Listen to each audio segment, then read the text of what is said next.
I'm Mitchell Zukoff, Redstone Professor of Narrative here at Boston University and Director of the BU Power of Narrative Conference. And on behalf of the BU College of Communication, Associate Conference Director Sarah Kess, and our founder Mark Kramer, it's my pleasure to welcome you to the Power of Narrative 2021, in-depth storytelling at a safe distance. Because we're on Zoom, and let's face it, because we decided to make it free for all, this is by far the largest audience we've ever had in more than 2 decades of this event. We have more than 3,200 registered attendees. We hope to see you all in person at next year's live conference, which we're thinking of calling Back in Each Other's Faces. We're still working on that. Someone recently asked me if narrative nonfiction storytelling has a place in the modern media environment. And the question surprised me because I take narrative as like breathing. But the fact is, we're inundated right now with tweets and hot takes and breaking news alerts that dominate our thoughts for a moment and the news cycle for a day or two. So if anything, that scattershot media environment increases the power of narrative. Narrative penetrates to the heart of a subject and also to the heart of the audience. Bits of news or information rarely change our perspective about the world or our place in it. Narrative nonfiction rarely fails to do so, which is why it's more essential than ever, and it's why we're here today. 2 short housekeeping items. Please tweet at will. We'd love if you use the hashtag BU narrative. And also, please, throughout the conference, throughout this first session and throughout all the sessions, please send us questions using the Q&A function at the bottom right of your screen. The chat function is not operational during this webinar. Again, Q&A function. And with that, it's my privilege to open this year's conference with 2 world-class practitioners of narrative nonfiction who also happen to be delightful people. Jacqui Banaszynski. If you're not regularly reading Jacqui's work on the Nieman Storyboard, you're missing a wise, generous masterclass in the work we all aspire to create. You're also missing a regular reminder why the work of journalism matters, and told in the voice of someone who spent a lifetime creating and teaching how it's done. Jacqui is the recently retired Knight Chair in Editing at the Missouri School of Journalism, go Mizzou, and is a faculty fellow at the Poynter Institute. Her 1988 Pulitzer Prize work, AIDS in the Heartland, is required reading for anyone who wants to know how to cover a pandemic with empathy, depth, and insight. Fernanda Santos. If you wanted to design the perfect journalist for this moment, you'd mix limitless compassion, advocacy for the truth, lyrical writing, and a personal history marbled with defining issues like immigration, race, and loss. Or as the Washington Post op-ed page recently did, you'd simply hire Fernanda. A master's degree graduate of Boston University, Fernanda is also a professor at the Cronkite School at Arizona State, a former national reporter with the New York Times, and author of The Fire Line, the story of the Granite Mountain hotshots, and many other accolades. And so, thank you both for being here. Thank you all for coming. So we're all on the same page. Can I just kick it off, and I'm going to then duck out, by taking a couple of minutes to talk about the special qualities we're talking about when we say narrative nonfiction, as opposed to just journalism. What is the special mix that makes it narrative nonfiction? Thank you both. Fernanda, do you want to Jacqui, start?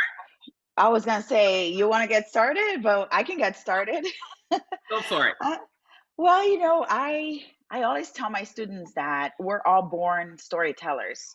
Even before we are able to speak, we are with our babbling, telling stories. We're able to identify a character. Sometimes it's ourselves, sometimes it's a friend, a relative, a teacher at school, a classmate.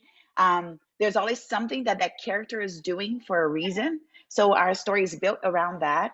And we hardly ever start telling a story without knowing the punchline, like where we want to get to, right? So we are born with that skill. And for some reason, when we get to journalism school, or when we start out in journalism, we put the hat on and we become stiff. And it's all about the facts and nothing else. And we forget that all those things that we need to tell a great story, with character, with voice, with rhythm, with purpose, with an arc, we already have in us. So to me, narrative storytelling is the telling of stories that have been part of our lives since time immemorial, as Native Americans will say. A nation, a group of people who are storytellers by nature, and we're able to use that to tell the stories that we witness every day around us, around the world. Yeah, yeah.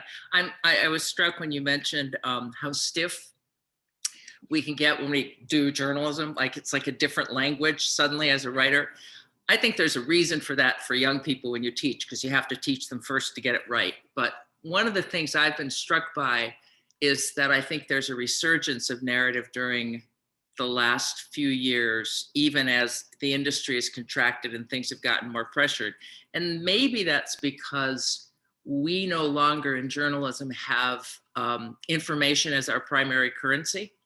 Information's out there everywhere. So I think what we have to do is look more and more for ways to provide meaning. I think pure narrative in journalism, you might feel differently, Fernando. My experience is pure narrative in journalism is very difficult, and it's rare because you have to have access and you have to be able to follow a story through to its natural conclusion. We can't make up that conclusion. So I prefer to think about narrative as a compilation of elements. You mentioned several of them. You talked about action, you talked about scene, you talked about character. And if you take like the 7 or 8 elements that make up a pure narrative and say, oh, but I have 3 of them, you can still create a story that feels like that. If somebody asked me at heart what narrative is, I would say it's a journey. The one component I look for in any story that has that sense is that it's not just straightforward facts, but it's a journey. So the information takes me somewhere, and that journey can be physical, geographic, emotional, spiritual, financial. I mean, the stock market's a journey, right? So the reporters who do this well, I think, understand how to follow something through a journey. And they usually do that through scenes. So the story takes me somewhere. And that's the other component I always look for is what world does a narrative take me into that I wouldn't otherwise go into? And that's the expansion part of it. It's amazing. It's, Mitch mentioned that stories change our perspective. And I think that's because they take us into new worlds. I mean, you took people into the world of hotshot firefighters. How many people are going to get into that world? But once you're there, all of a sudden you've enriched your own understanding of how things work and of what people are up against. Yeah, and when we were talking ahead of this, right, we talked about this idea of healing, right? Like stories, Mm-hmm. the power of healing in stories. And I don't know about you, Jacqui, but one of the things that I think I have 2 separate sides to that, and we'll talk about the more personal side to it in a little while. But I've always found that as a journalist who gets to do immersive reporting, that I was almost like a therapist to the people I was talking to, giving them, in the sense that I was giving them the opportunity to talk about very intimate, very personal things, very painful things many times. Sometimes, other types of things too, but I'm giving them that space, and I am listening to them, and I am with them, following along as they are trying to get a new job. I remember spending a year following a man who had been wrongfully convicted at the age of 17 and got out of prison at the age of 32, which was the age a little younger than I was at the time. And I remember being with him in some moments and doing certain things that to me were so easy to do because I had grown up out here with the outside world, and he had grown up in prison, and we had these very deep conversations that almost felt therapeutic to him. Not maybe he wasn't thinking about it at that time in that way, but I could see that he was unloading so much of his own thoughts and grief and feelings and doubts on me, and I was in turn absorbing all of that and putting that together in story form so that others could experience what he was experiencing. And the healing power of storytelling doesn't only come for the person who is sharing the story with you, and sometimes even the writer, even as difficult as it is, experiences a process of healing through that. But one of the greatest impacts I feel is when people read our stories, right? Like I get sometimes feedback from people that say, thank you for writing this. It made me feel better about what I'm experiencing, or it put my life in perspective. Um, and you do so much, you've done so much of that throughout your entire career. But how do you see that idea of healing in storytelling? Well, really complex subject, and it's going to get us into ethics, which is important. But I understand everything you're saying, and I agree, but I'm really cautious about owning or even daring to be part of a therapeutic process. I am not a therapist, and I am very conscious of the ethical boundaries we have to set, because when I go to a therapist, and by the way, I will say this publicly, one of the best ways to learn about interviewing is to go to a really good therapist yourself and look at what they do to get you to talk, to get you to understand your own story in ways you never did before. It's remarkable. It's great training. And also look, sorry to interrupt, but also look at how much they listen, right? Yes. There's these long silences where they'll just sit there, right? And you're like, and you've got to figure out what's going on. I know we do that kind of work, but I think we have to be really conscious of our professional purpose when we do it and of our boundaries. So we're in a 3 or 4-way relationship, right? There's a relationship with our profession, a relationship with the subject, our relationship with the readers, and our relationship with the truth, or as close as we can get to the truth. I think anytime you provide people an opportunity to be heard, there is an enormous power in that. And that power is part of a healing process. But I think we have to be careful about how far we go and what the understanding is about that relationship. But simply the ability to sit and listen to someone and give them a chance to be heard, it's so rare in society, especially now. Mitch mentioned the social media tsunami we all live in. Just to sit with somebody and say, I'm interested in you. I'm sincerely interested, and I want to know your life.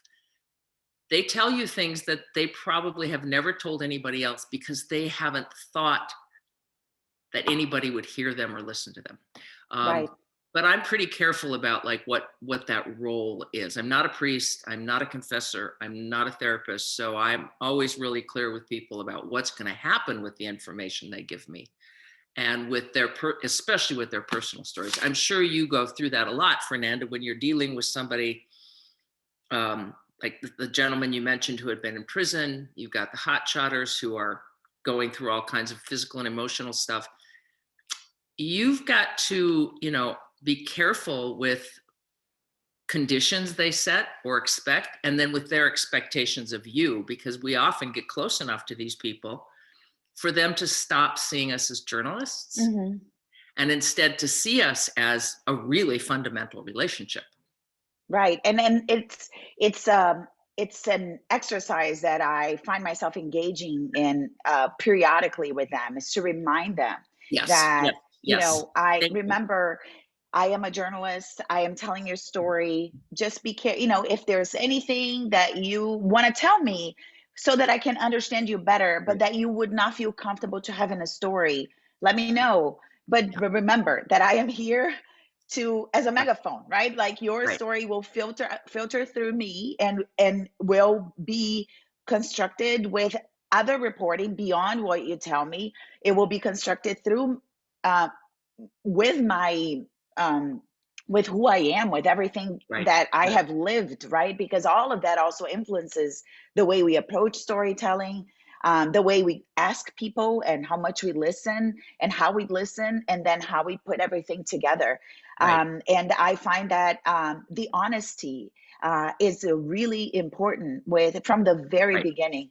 And while we as writers, journalists might think that people, understand what we do, because a lot of times we have many friends who are writers and journalists. The reality is that most people don't have any idea about how we do what we do, right? I mean, they might watch the news or read the newspaper. Hopefully they're reading newspapers, magazines, and so forth. And but they don't really know how it happens, how the magic Right. happens, you know.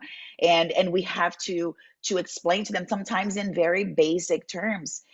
This is how it's gonna go on. I might have to talk to you. I probably will have to talk to you numerous times. Mhm. I will have ask the same question several times or more. I will be with you many times and not be saying anything. I'm not here to help you. I am here to follow you and be with you as things are happening to you.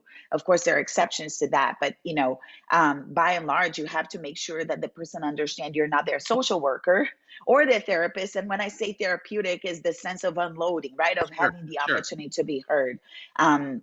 But you're not somebody's social worker. You're not there to solve their problems. When, Hopefully, your when, story will allow that. Fernanda, when you go through that list of here's how I do my work and here's what this relationship is going to be, because I really do think, I mean, Isabella Wilkerson called this, the first time I heard this term was from her, where she called this interviewing is building a relationship.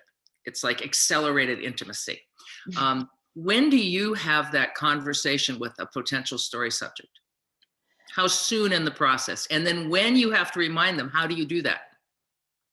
You know, as you were asking this question, I had this flash that came into my head, right? This picture. We all have this, I think, the slideshow in our heads of all the different moments in our career and our lives. And I remember very vividly with this man that I was mentioning who spent half of his life in prison for a rape and murder he didn't commit. I invited him out. I had covered his release as a breaking news story, and I said, "There's more. There's so much more to it here. He's my age, and he grew up in prison, and I would like to talk to him." And of course, he's out of prison, estranged from his family, doesn't know anybody, is very lost and confused. And I asked him, "Do you want to get together? I'd love to talk to you and write about you more." And we had ice cream. That's what he wanted to have. And we sat down and we had a conversation. I wasn't in interview mode in the sense that I wasn't taking notes. I had not pulled out a recorder. I was just talking to him because I think it's very important before you have that conversation that not only you get a feel for the subject, but also that the subject gets a feel for you. That you get to that point where you feel, okay, this person is feeling comfortable with me. This person is not feeling like we are on a totally uneven relationship. Right. Because it's a power game, right? That we Yep. play. There's always a power dynamic. Yes. Exactly. And from the very beginning, the source is actually has a lot more power than you, the journalist, does because they can say no. They can withhold information. They can lie to you if they want, you know. I have that first conversation in a moment of conversation where when I feel, and I trust my instincts a lot on that, and I think we all should hear our own instincts, that it's an appropriate moment to say, I am very interested in writing this story. This is what makes me want to do this, and why I think you would be the ideal person for Mhm. this. And but I wanted to explain to you what that means. And then I do that, and I repeat again.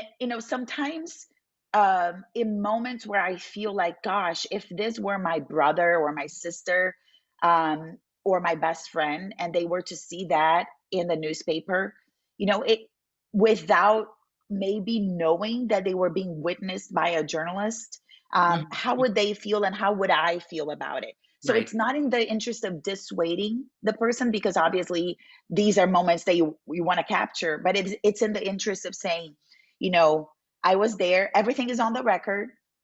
Please remember that. If there's anything that happened today, I debrief at the end of the day, or the next day, the next morning. If there's anything that happened that you don't feel comfortable, please let me know, because, this moment or that moment to me means this about your life. In the case of Mhm.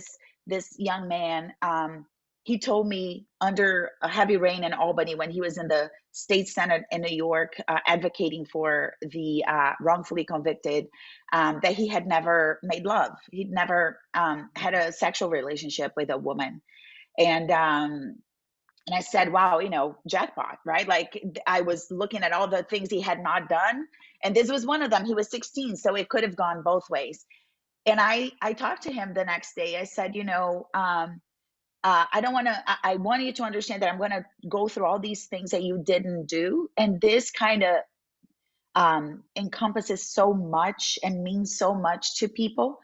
And he said to me, he thought about it. He said, I understand. It will be, I said, I think I'm going to be embarrassed. Do you think a woman is going to want to go out with me after she reads that?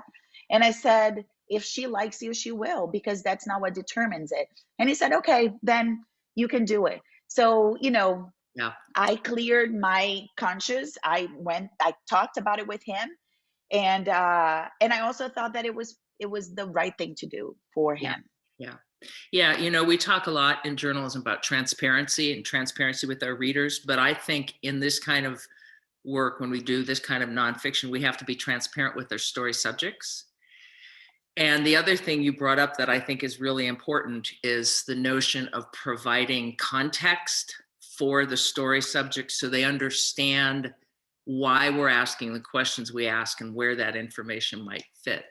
Students used to always ask how you ask some of these questions, which are very, very personal and sensitive, and the kind of questions like your mother would have never allowed you to ask this question, right? It's just not what we do in a polite society. But I have found, and you explained it beautifully about this young man, that if you put the question you're asking in the context of what you're trying to understand, and then together you can navigate whether it really means what you think it means and how to use it, then most people will go where you need them to go to fully understand their story. Whenever I've had people ask me not to use information, my approach is always to stop and say, okay, at the beginning I said, if there's something I ask you don't understand or you don't want to talk about, say so, and I'll put down my notebook and we'll talk it through. Often it's not that they don't want it used. They want some sense of control over how it's used and why it's being used. Right. And we have to know how to explain that to people when we're talking to them. And we're going to make mistakes. We're going to stumble. And I think it's fine in an interview to say, that didn't go so well. Let me try again. Or let's set this aside and go back to this. I don't think we're ready. You use that term stiff, and we get stiff at the keyboard, but we also get stiff in our interviews.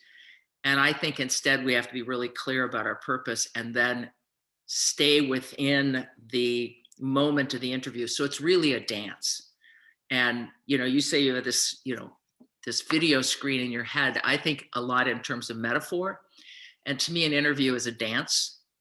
It's a very intimate dance. I don't know if it's salsa or waltz or what. I haven't gotten that far yet. But or all of the above. Sometimes or all the above, you go right. through all the rhythms, right? And so you've got these two partners. And what's interesting is the journalist is the one who leads. If you're thinking of a dance metaphor, but the story subject is the one who picks the music. Right. And so I have to dance to their music. And then I have to know how to keep them moving on the floor without tripping them up or making them feel abused. They're very interesting relationships that we end up having with people, and they're different than any other relationships I have. They're really rich, but they're very different. Yeah, I'm curious, Jacqui, because I've read so much of your work, and I read every Friday the Neiman newsletter, and we've talked about it, how sometimes I'm transported to places just reading your musings. And, there are times when you're interviewing someone, right, you spend time with that person, that the subject is so heavy. Mm-hmm. Like your AIDS series as an example, but it's only one example, is the one that you won the big award for, but you've done numerous stories about very heavy, difficult subjects, and people are just sharing that stuff. And I get asked often by my students, how do you deal with that? How do you process the emotions of others and bring them to life on paper? I'm so old school, like on paper, but on the screen or whatever, however it appears these days. But then there's the other side of it, right? You said it's right. A dance, and I'm thinking about it. Well, in the end, the best thing of the most successful dance is one that's pleasant, or effective, at least for both sides, right? And the emotional load that we absorb, it stays with us. And I'm just wondering, like, how do you handle these really difficult emotional subjects, both with the subject, but also with yourself? Yeah, yeah. Um, yeah, that question comes up a lot, doesn't it? And I don't First, always know how to answer because, yeah, yeah. it always kind of stumps me. Yeah, well, I do tell students that not everybody is wired to do this particular kind of journalism any more than I'm not wired. I mean, I can do it, but I don't like doing it. To be the person who is, got that prosecutorial mindset and is doing really, really hard hitting investigative work. That's not me. I can do it, Same. but it's just not where I lean. Um, I'm not particularly drawn to doing, the dance you have to do with political leaders and officials, which is always a dance of lies, right? You're constantly trying to figure out, well, where are they, it's same thing with PR people. It's like, where are they pulling a fast one here? And how do we know how to get to the truth? Not my thing. With these emotional stories, one, I just think there's, I don't know, maybe I'm missing a little bit of a sympathy gene or something. I never feel it's about me. I'm very aware when I'm talking to people that the experience and the hard stuff is happening to them, and I get to go away. I get to go back home. But I also have found that, yes, I take that in and I carry it, but the writing of those stories gives you a place to put it. So you're not just carrying it with no outcome. If you see something horrible happen and you don't have anything to do with it, you can't use it in any way. You can't process it. But sitting down at the keyboard and trying to figure out what somebody else has just experienced gives you your own sense of catharsis. When I did the AIDS piece that Mitch and you have referenced, there were two men who died. We followed them from diagnosis to death with AIDS. And I got very close to the second one because he was more of the storyteller and he lived longer. And when he finally died, it was very, very emotional. And when he finally died, I was a mess. I was just a mess. And my editor, who was very good, said, okay, I want you to go to stairwell. We were still in the newsroom. And the stairwell is where we used to go to cry. Right? Either the last stall in the women's bathroom or the stairwell. Stairwell, go sit for a few minutes, collect yourself, but you've got to write this story. You're on deadline. So get over yourself. So I went to the stairwell for a little while, then I came back. The first story I wrote, which was essentially his obit, was horrible. It was horrible because I just gushed. It was like, blah, blah, blah, blah. I took a deep breath and I looked at it and I said, okay, now what do I need to say for the rest of the world? And so it was, and I stuck that other one in a drawer somewhere. I don't think I have it anymore. It might be somewhere, but it was a way for me to deal with what I was feeling. The public didn't need to have me impose that on them, but I was able to channel that, I hope, into what I finally said. So we're so afraid of emotion, don't you find, in this culture? And when I'm talking to people who get emotional, I think you just let them have that emotion and you sit with them. It's so funny because I completely agree that there is such catharsis in writing and with writing for those of us who observe the lives of others and suffer with them and see them, many times die. And, as you know, I've been writing more recently a lot Personal about stuff. myself. Yeah. And it's something that I would have never considered. Never in a million years had you and I sat for a coffee or a glass of wine or whatever you drink, 5 years ago, 4 years ago, I would have said, gosh, no, never had it occurred to me to turn that lens on myself. Mm-hmm. But my husband died very quickly in 2017. He died within 30 days of his diagnosis of pancreatic cancer. And I found myself in a state, Arizona, where I had no roots. I chose to stay in Arizona after coming here to work for the New York Times because I felt there's something really interesting going on in this state, and I wanted to be more free to write about it. And I had this idea for a book, and I thought, I'm just not gonna go back to New York after my assignment here. I'm just gonna stick around. And I like the wide open spaces and all these other things. But anyway, um, but then so I'm in this state where I have no roots. I am not in my home country, so my entire family is in another country, and I am left with, at the time, my daughter was 8 years old, and I had so much to process and do, that at night I would sit in bed and I started journaling, and that was very, very helpful. But there was one point, there came a point when I felt that I needed to talk to someone. I needed a journalist to hear me out.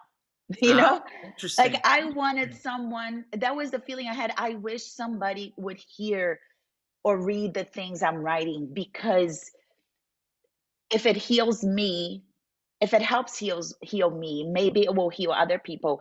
And it wasn't like, oh gosh, now I'm going to be the healer of the world. It was more like, I don't want this to exist just in my little journal here. Yeah. I want this to be out there. So I used this prompt, one day at a time, because it was something I would hear so often. Take it one day at a time, one day at a time. And it became almost a joke at my house between my daughter and I. One day at a time. We would kind of trying to make things light, and I started writing this, and slowly it became more of a meditation about my existence here in this country, a reflection about my role, my place as an immigrant, naturalized citizen, but still somebody who has, I believe, gained my right to be an American, yet by others, and many of those people like me were made to believe that I didn't belong, Right. when I felt like I've always belonged.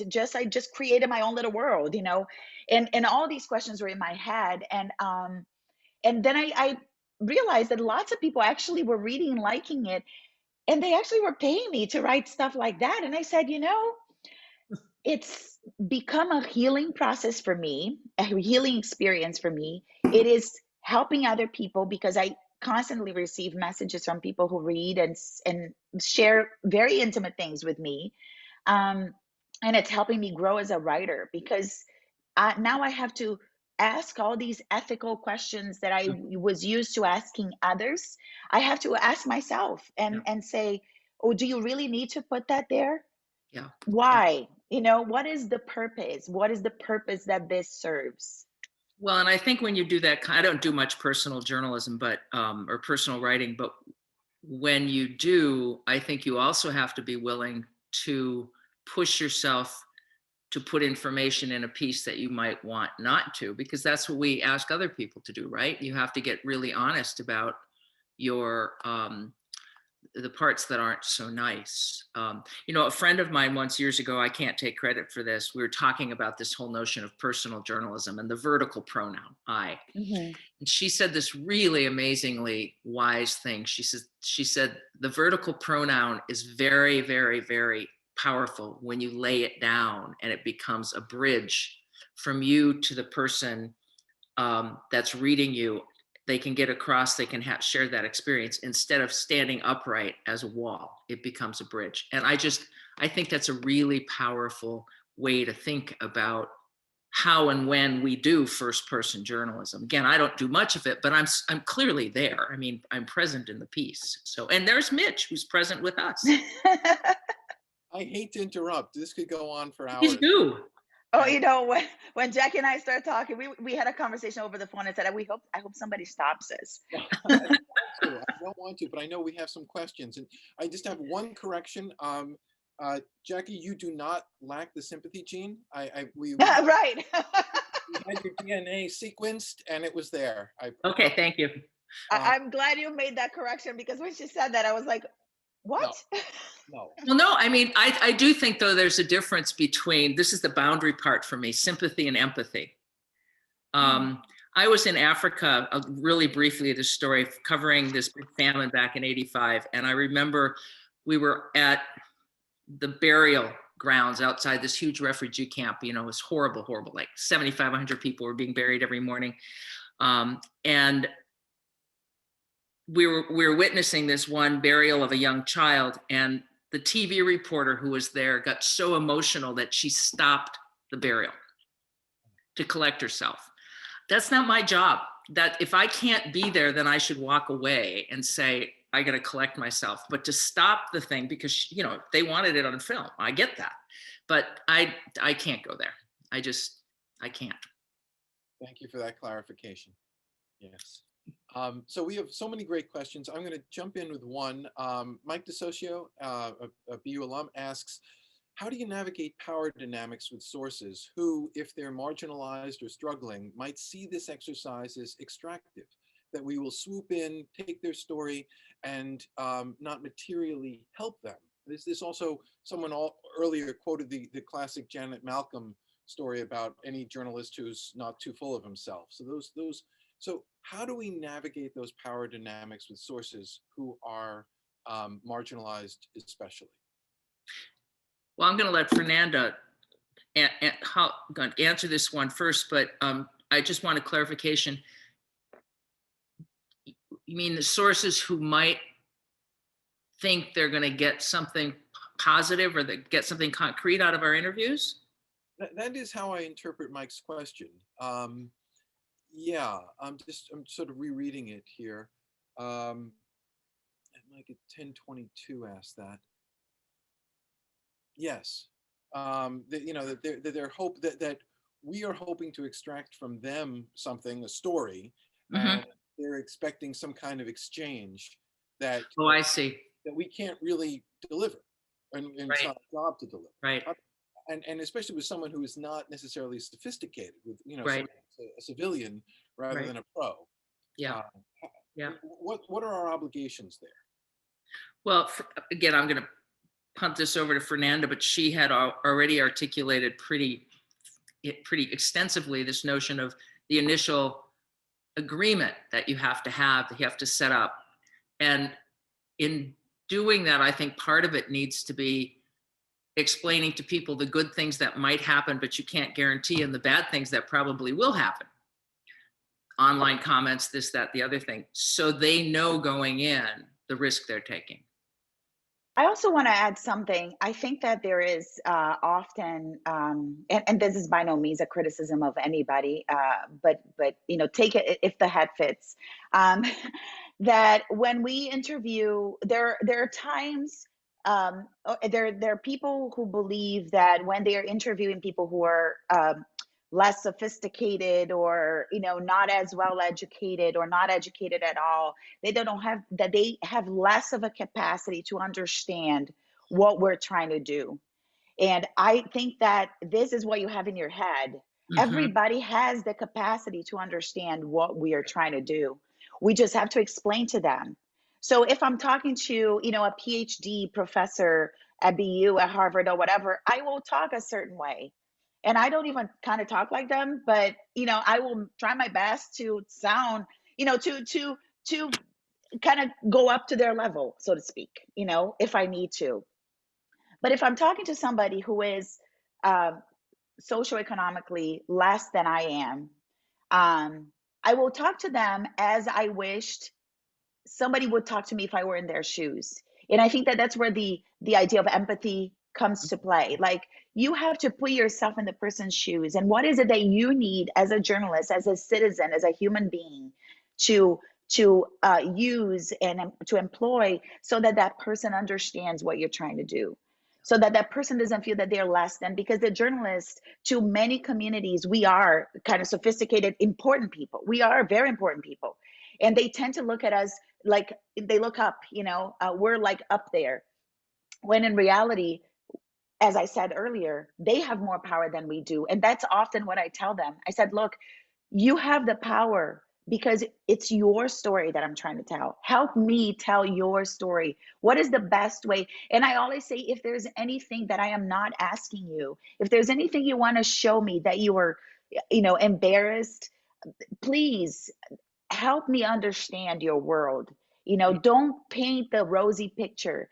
if it's not rosy. You know, I really, really want to understand, because unless other people understand, they're never going to want, there's never going to be anything done to help improve your life. But if I can use my megaphone to tell your story to others in a way that's truthful, that's touching, that's poignant, that's compelling, then there is a possibility, as Jacqui said, that something will happen, whether it's a GoFundMe that somebody will set up to raise money for you to restore electricity to your home because you can't pay your bills, or legislation that will prevent shut off of electricity in the hottest months of the year, for people who can't afford to pay electricity, $400 a month in electricity, which happens often here in Arizona. So, you know, I think that, you know, there is, it's, it, there is no complication other than you have to be honest, and you have to be open to what others have to say and listen to them. Thank you. Thank you. That's great. I'm going to ask a question from Annie Burns Piper, for more craft or a practical question. I'm a journalist looking to do more narrative work, and I'm hoping to embark on a multi-year project. I'm wondering if you could speak to the workflow of handling many, many hours of interviews with the same, or I guess multiple people over time. How do you keep track of all these conversations and in your notes in a way that aids your writing? So the craft of how do we do this practically? Jacqui, want to start? Well, some people use spreadsheets. They use Excel and they create these elaborate spreadsheets. I'm not a spreadsheet girl. I think there are a couple of things that are necessary. One is, Fernanda mentioned she does a daily debrief.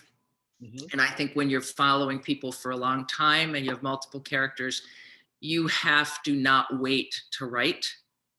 You have to be writing along the way and doing sort of almost a journal type, you know, here's what happened today. So you start highlighting and capturing the most important parts, as opposed to waiting. And then I think you have to have, even if it's really rudimentary, some sort of organizing system. And for me, it was just writing on the cover of my notebook the date and who I interviewed and what the main topics were.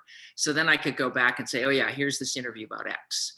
It wasn't very sophisticated, but you can't wait to start writing. You have to keep writing along the way, because that's how you discover where the holes in your story are too. Yeah, well, I like to use Scrivener for long. I use it for my book. So a multi-year project is, you know, like a book. So it's a possibility. If you've never heard of it, Amy, or others, you might want to check into it. But another way to do that is I like Google Docs. So I create Google. I'm not a spreadsheet person, but I am very organized, because organization is key, and you have to develop a system early on. You can't you can't try to play catch up halfway through the project, because you're going to get very lost and confused and frustrated more than anything. So I will have a folder for each character. Within this folder, I have the raw transcripts. I have the edited transcripts. So I pull out of the transcripts portions that I think go together, and I start kind of putting, you know how in interviews you go circularly, you start and then you go back, you know, you might you go in circles, right? At least I do. I will ask a question, talk about 1,000 different things, and say, wait, you know, remember we were talking about that thing, and then we'll go back to it. So I kind of edit it out, as in I cut and paste together things that belong together, or do that kind of sorting thing as I go along. And that usually, as Jacqui said, is really helpful to see what it is that you need to ask more about and what it is that you need to find out about, because you don't know, but you need to build that bridge. Thank you. Some of the questions are wonderful, but I think you've actually already answered them about, you know, relating to people who've had similar traumas to you. And so let me ask another craft question from an anonymous attendee. When one's writing long form narrative, structuring the story can be the real challenge. Can you talk more about your process of story structure to both speakers? So I actually have spent quite some time with my students on that. It's, I think, the longest time that we spend in our narrative writing class is, and becoming a professor has really helped me become a better writer. And Mitch might agree with that, Jacqui too. but we spend a lot of time, and I spend a lot of time now with my stories thinking, what is my story about? Answering that question in one sentence. So I have my focus really, really honed in. And that works for no matter how long your story is. Ultimately, you know, uh, my story is about a man who spent half of his life in prison. The first year of freedom for a man who spent half of his life in prison for a rape and murder he didn't commit. Like, it's a sentence. And then you can elaborate on that, right? So that's number one. But what I like to do, and I do story maps. So I will have, like a simple word table, and I will have, opening chapter, chapter one, chapter two, chapter three. And I start, based on the story, I can tell, okay, my opening is going to be around this scene, and then I'm going to bring in some context, and then I'll have at some point a profile chapter so I can describe my character better. So I start literally with this table on Word, very simple thing that you create very easily. And I just write sort of like what I want for each chapter, which is great to help my reporting, but also allows me, and that's how I operate as a writer, to write chapters independently of the rest. Yeah. So I don't have to write from beginning, middle, and end. Like, I don't have to wait for everything to be in to start writing. I can write my explanatory chapter while I'm still spending time with my character, which happened in a New York Times magazine I did about homelessness during the pandemic among older adults. That's what I did. So, it works for me. Yeah, scenes and sections. List out your scenes, list out your sections, the contextual, explain it, and write them as little mini stories, and then patch them together. I don't even worry about the order until I'm quite a ways into, let's say I have a story and it's going to be made up of 15 scenes and sections or chapters. I just write what I know when I'm ready, and then I start putting it together and figuring out the order and figuring out the segues. I never try to write anymore a full story. I write little stories and stitch them together. Little stories and stitch them together, scenes and structures. If I hope folks really sort of tuned in to what these two speakers just said on there. You just got, I mean, your money's worth. I know it's free, but you just got your money's worth from those. That structure, those are the answers, folks. That's how you structure a long narrative piece. I'm going to sort of combine a number of questions into one, if you will, and it speaks to something that you were talking about a little bit about preparing or doing this kind of work. Both of you came up through kind of a traditional news approach and developed tremendous skills doing journalism on a daily basis or on a, and so some people are ready to jump into narrative writing or eager to get to narrative writing. What do you think the skills are or the tools are that they should be developing to make the leap from news or from short form to long form? What are the most important skills, practical skills? I know empathy and beyond that. I think the practical skills that they have, I mean, a basic training, if you're covering courts, police, a town, a community, if you're doing, street level, for lack of a better term, journalism, you are developing all the skills that you need to do long form narrative. You are learning how to interview, you're learning to organize your stories, to think about your stories, to, all the different things. I think the main difference, the biggest challenge is to slow down, is to learn to slow down, that things don't have to happen so quickly. So yeah, you might see something interesting. Oh my gosh, I want to write a note. Yeah, write on your note file, but reflect upon it, take a deep breath, wake up the next morning, read it again. What is it that you need? How do you add the layers to this to bring this to life? And maybe the description, the scene setting is the biggest challenge. But I think everything, I speak from my experience. I felt like everything else I had, maybe trusting myself might have been the hardest part. Mm-hmm. I'll just really quickly, yes. And my take on this is that I think people are better off if they learn how to do pickaxe journalism on deadline first. And because they pick up skills they don't even know they're picking up. Mm-hmm. And I really believe that all good writing requires good reporting, and all great writing requires great reporting. The writing will take care of itself, but you got to report. You've got to report. Perfect. Yeah. Thank you both. Sarah Kess is giving me, is editing this again, telling me, as my editors always do, Mitch, you've gone long. And so I can't thank Fernanda Santos and Jacqui Banaszynski more than I'm feeling right now. What a fantastic opening session. Thank you both, true friends of narrative. There are more questions. I'm sorry we can't get to them all, but some of them will be relevant for your breakout sessions, which we're about to head to at 11 o'clock our time. Thank you both. Thank you all. Thank you. We will see you all on through the day. Okay. Thanks, everyone. Thank you. Thank you so much.